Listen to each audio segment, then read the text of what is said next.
Vamos começar a nossa leitura aí, que vai pegar o ritmo. Então, vamos. Então, nós estamos lendo o livro Francisco de Assis, de Miramês, né? Escrito por João Nunes Maia, por intermédio de Miramês. Frei Leão despertou meio confuso, mas notou ao seu lado o pai Francisco, que logo mudou de assunto, procurando distraí-lo, mostrando-lhe o encanto da natureza. Um homem de Assis conhecia a lei da reencarnação, mas manteve relativo silêncio, por notar a intransigência da Igreja Católica Apostólica Romana ante esse dogma transcendental que vigora em todos os mundos e sobre todas as coisas viventes. Sentiu que a sua real missão era introduzir o perdão, a humildade e o despreendimento no seio de toda a comunidade cristã.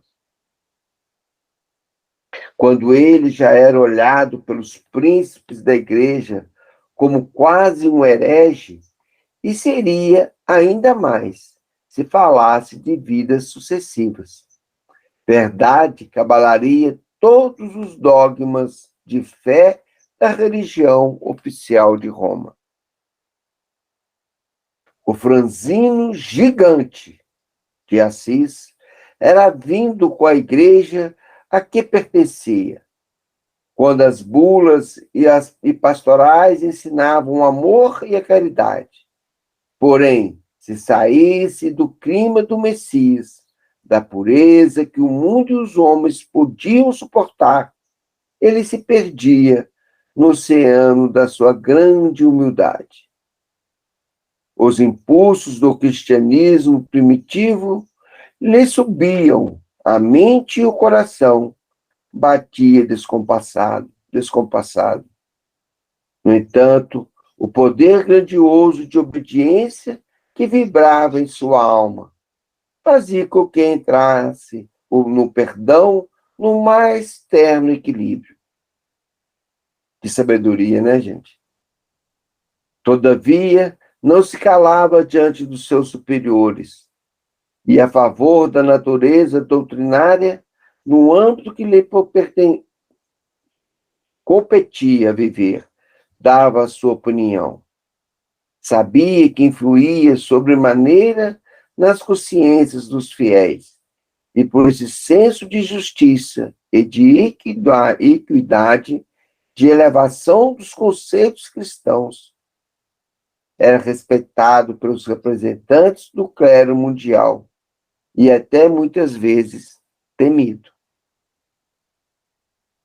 Sabia, como mestre, interpretar os textos sagrados e tinha inspiração direta sobre as leis espirituais que deveriam ser difundidas, principalmente na região que lhe servira de berço. Dosava de tal maneira o seu não frente aos mais abalizados sacerdotes, que lhes faltavam forças para o combate direto.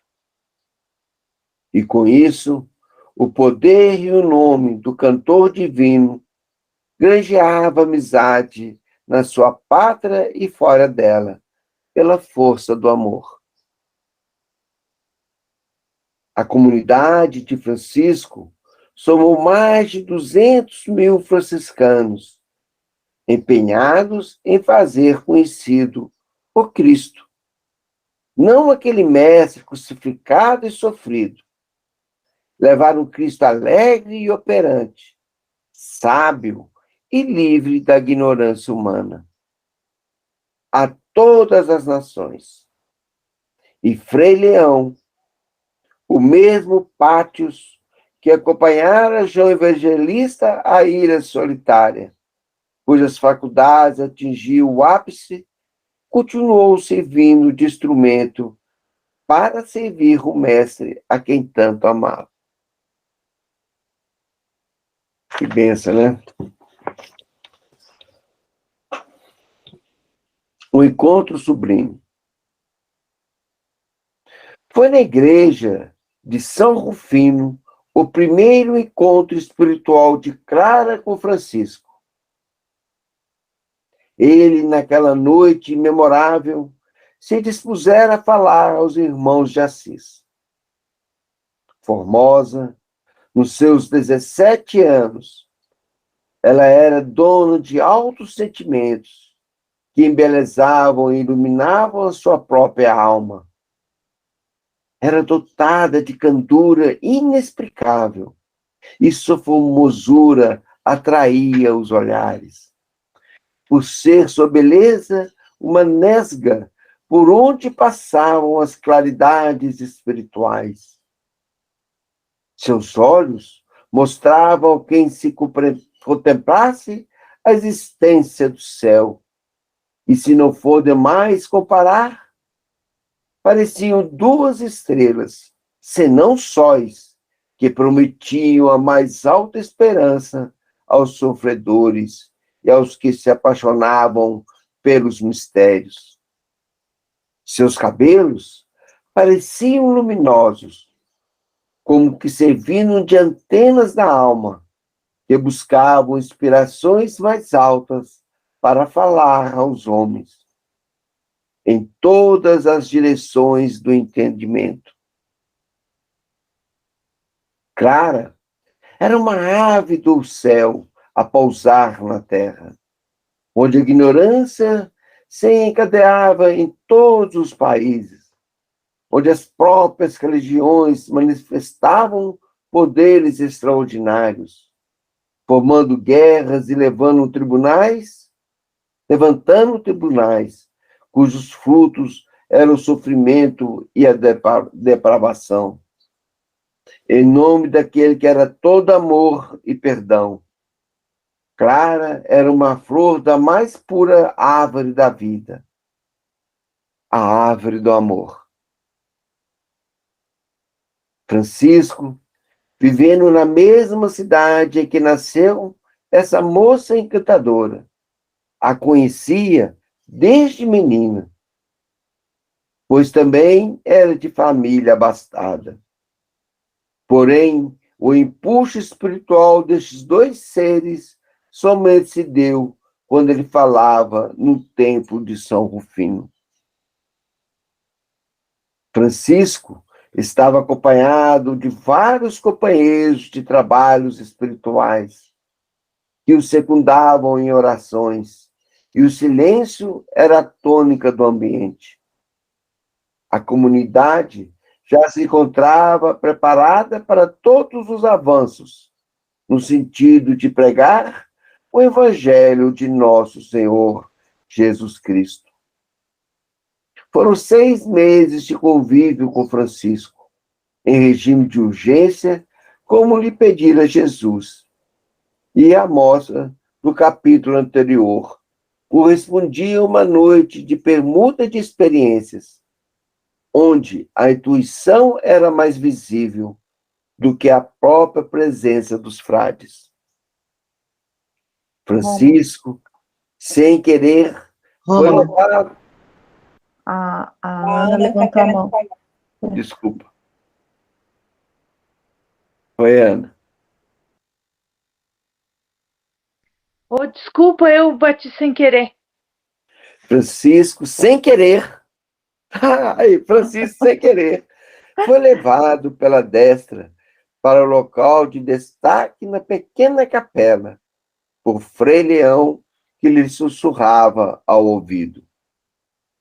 Frei Francisco, fala, homem de Deus, fala ao povo que se comprime e anseia pelo teu verbo. Frei Luís, notando que o momento era propício para novas revelações, chegou igualmente junto ao pai Francisco e falou com contentamento. Fala, Francisco, das visões que sempre tens, das almas que te pedem para que vás às cidades, onde, quando no corpo moravam. O Frei Luís insistiu muito ao ouvido de seu companheiro, pedindo que começasse o discurso com a citação de Atos dos Apóstolos, capítulo 16, versículo 9. Francisco iluminou os olhos e cresceu em entendimento pela lembrança de Frei Luís. A igreja estava cheia e do lado de fora acotovelava-se a multidão para ouvir-lhe a palavra. Sozinho, em pequena saliência à guisa de tribuna, falou com simplicidade. Minhas irmãs, meus irmãos em Jesus, que Deus nos abençoe e ilumine a todos. E que nossa Mãe, Maria Santíssima, nos proteja sempre. Quero iniciar minha fala citando passagem evangélica, conforme solicitado pelo nosso amado companheiro, Frei Luís. E prosseguiu, repetindo a passagem sugerida por Frei Luís. À noite sobreveio a Paulo uma visão, na qual um varão macedônio estava em pé e lhe rogava, dizendo: passa a Macedônia e ajuda-nos. Pelo que mostra o Evangelho, há grandes preocupações das almas para que ele seja pregado onde elas nasceram, nas terras em que elas tiveram, pela primeira vez, visão dos céus e das estrelas, e respiraram o ar, beberam a água e se alimentaram. Quem tem coragem de contradizer Paulo nessa assertiva divina? Podemos calar, como fizeram tantos outros, mas não vamos fazê-lo. Vamos sim falar. Digo-vos, com todas as forças de minha alma, que eu também ouvi, não por merecimento, mas por misericórdia. Não por ser graciado, mas por compaixão de Deus. Não por fazer algo de bom à coletividade, mas por ser o mais necessitado dos homens. Ouvi, meus irmãos, muitas vezes a me dizerem: Francisco, venha pregar com seus companheiros também em minha terra. Recebi pedido para pregar em Arezzo, Siena, Florença, Toscana, Lorena, Salermo, Sorbaia, Lecce, Cassino, Verona, Vicenza, Pádua, Veneza, Ravenna, Pisa, Brescia, Gênova, Fiesole, Spoleto, Osimo, Ancona, Rieti, Perúcia e Bárbara, e até mesmo em Roma. Esperamos visitar esses lugares em nome de Deus, sob as bênçãos de Jesus Cristo. Nas vibrações desta fala, Francisco identificou dois grandes olhos que o fitavam com ansiedade. Clara o olhava hipnotizada pelas suas palavras eloquentes e pela sua presença simples. As poucas palavras que dissera encadeavam-se em torrentes de esperanças para o coração daquela jovem deveras fascinante. Ao olhar para Clara, Francisco sentiu emoção diferente, já que os jovens comumente sentem avistar o primeiro amor. A emoção estava mesclada com o mais puro sentimento, aquele amor que desconhece o ciúme, no qual não há vaidade, onde não existe paixão, onde desaparece o egoísmo. Não se pensa em orgulho e não se fala em imposição. Clara estava ali como uma flor, ao encontro do sol, do vento e da água. E quando notou que Francisco a fitava em demorada contemplação, esqueceu-se da vida, sentiu-se banhada por um sopro divino, envolvida pelo olhar que nunca mais esqueceu. Sua emoção espiritual transmutou-se em felicidade para Francisco de Assis, que deu continuidade ao seu sermão com serenidade.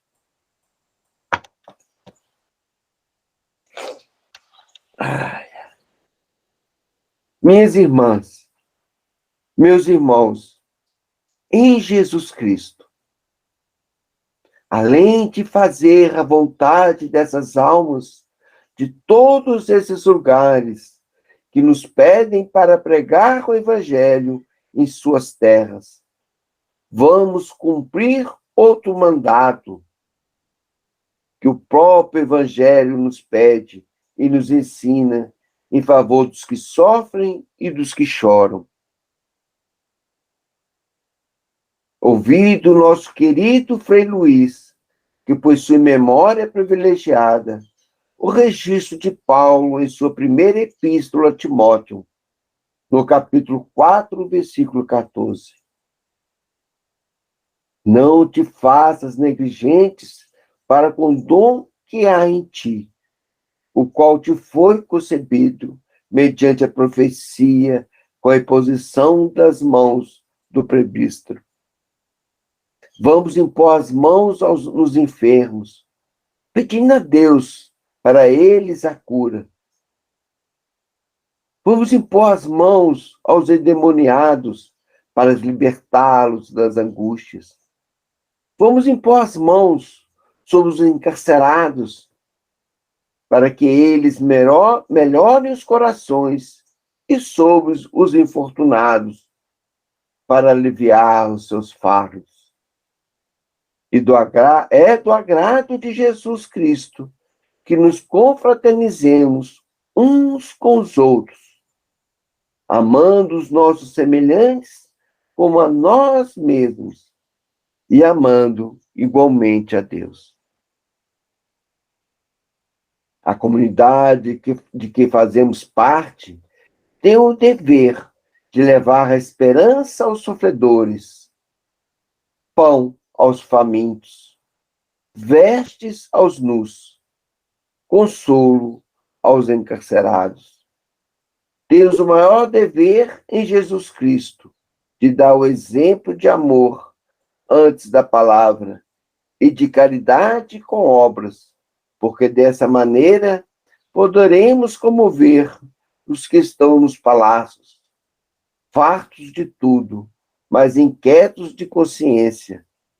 Vamos amar, temos de amar constantemente, sem nada exigir, para ver se comovemos os políticos, os teóricos religiosos e os ociosos da ciência, no que tange aos direitos humanos, ao nivelamento das criaturas de Deus.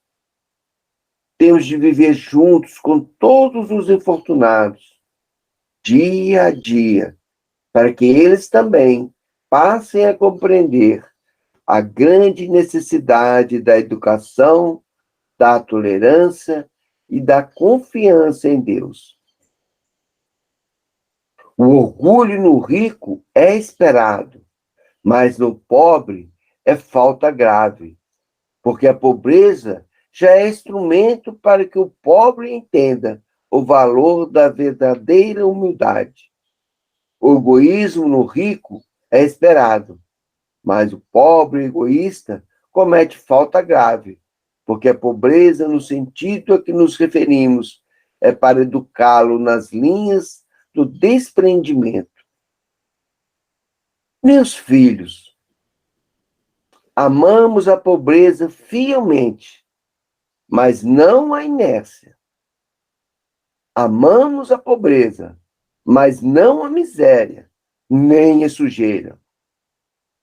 Amamos a pobreza, mas não a ignorância. Deus nos criou um seio da abundância de tudo o que precisamos. Contudo, na fase que atravessamos, devemos renunciar ao que sobra, repartir o que temos, doar o que vem às nossas mãos para os que sofrem e padecem em todos os rumos, para que Deus no amanhã nos coloque no paraíso, onde nada nos faltará, porque aprendemos a lição de amor. Vamos começar por nossa casa. Nós que nascemos aqui, nessa linda cidade de Assis, onde nos foi dada a luz, temos o direito ao teto, o direito de nos alimentar, beber, nos distrair, de viajar, de nos confraternizarmos entre famílias. Todavia, esse direito abre à nossa frente um extenso roteiro de deveres, que por vezes nos esquecemos de cumprir. Do trabalho honesto, da educação constante, da disciplina diária, do perdão incondicional, da amizade, do respeito às leis de Deus e dos homens, da paciência com os ignorantes, e ainda os deveres maiores de falar sem ferir, de ouvir o que não desejamos sem revolta, de pensar coisas nobres, de escrever páginas instrutivas, de respeitar a natureza, de amar aos animais, de silenciar ante os males alheios. Se não for para observar essas regras, o que viemos fazer nessa igreja? O que viemos fazer nessa comunidade, onde se reúnem muitas criaturas em nome de Deus, de Cristo e de Nossa Maria, Mãe Santíssima? O que vale decorarmos orações, mais orações nesse tempo de Deus, se ao sairmos daqui não toleramos uma pisada no pé, uma agressão inimiga, um insulto nos que odeiam, um marido nervoso ou uma mulher desajustada, um filho depravado ou um parente que não nos tolera? Viemos aqui, meus filhos, para buscar forças no sentido de restabelecer em nós a tranquilidade diante de todos os infortúnios e vencer todos os obstáculos. Rômulo, Sim, querido. só aproveitar que você está terminando mesmo, né? Parece que Miramês, Francisco, está tudo no nosso papo de ontem, né? Sim, eu lembrei tudo. Inclusive na sua oração, no início de ontem, a oração. Você estava... como as coisas são, né, integradas, né, que um vai seguindo, né, a gente faz vias diferentes, com níveis diferentes, mas os assuntos vão se envolvendo e um vai continuando no outro, sem, assim, aparentemente ter a menor ligação de sequência, né, como tudo é encadeado, né. E só rapidinho, que me chamou muita atenção, a descrição dele de Clara, me lembrou muito, né, a descrição dele da Clara encarnada, da própria descrição que é feita no livro de Maria, da Maria encarnada, né? Sim. Muito similar à descrição das duas, né? Muito.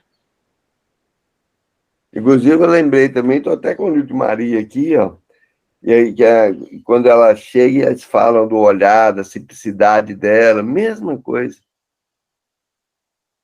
Uma evolução, né? Uma beleza transcendental, um olhar que assemelha assim, aos céus, né? Às estrelas, a Deus.